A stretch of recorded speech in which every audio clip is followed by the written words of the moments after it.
평소 책을 잘 안 읽는 저에게 독서를 강요한 사건이 얼마 전 발생했습니다. 한강 작가의 노벨 문학상 수상. 대표작이 뭔지도 몰라 수상 당일 급하게 검색해서 어렵게 구매했습니다. 채식주의자. 무슨 야한 게 좀 나온다는 것 말고는 아무런 사전 정보 없이 그냥 읽었습니다.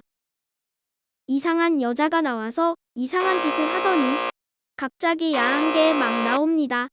그래서 다행히 2시간 만에 쉽게 다 읽을 수 있었습니다. 그런데 다 읽고 나니 내가 지금 뭘 읽은 거지?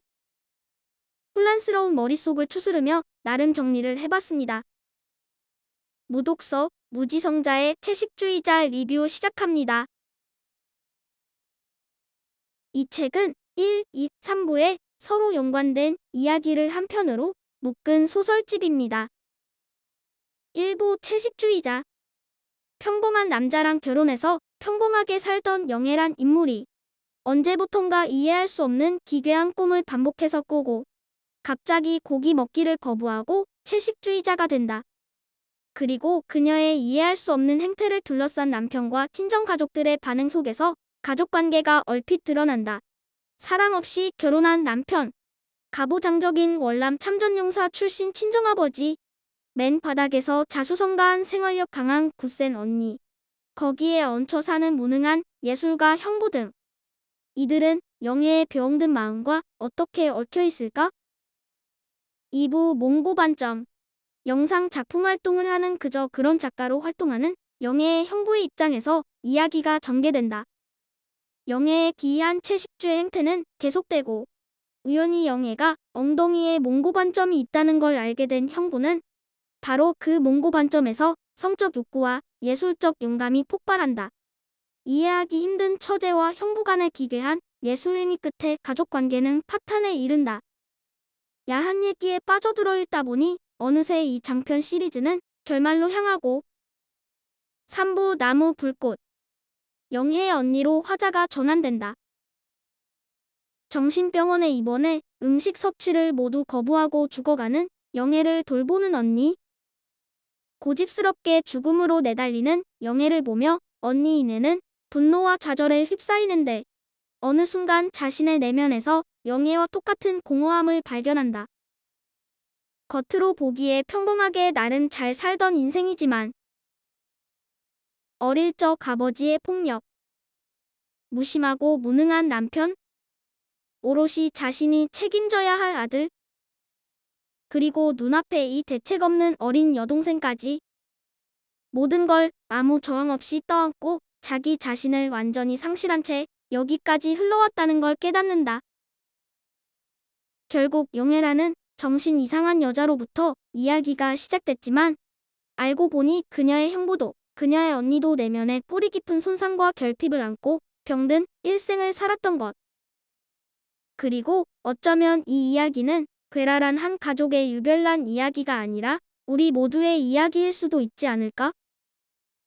한 기사 제목을 보니 소설가 이문열이 한강의 작품은 서사가 불분명하다고 얘기했다던데 적어도 채식주의자라는 이 작품에서 서사는 거들 뿐 사건과 서사보다는 그를 둘러싼 각 인물들의 심리가 이 이야기의 핵심이며 이야기 곳곳에 수시로 등장하는 비현실적인 이미지와 그 상징이 이 소설의 백미라고 생각합니다.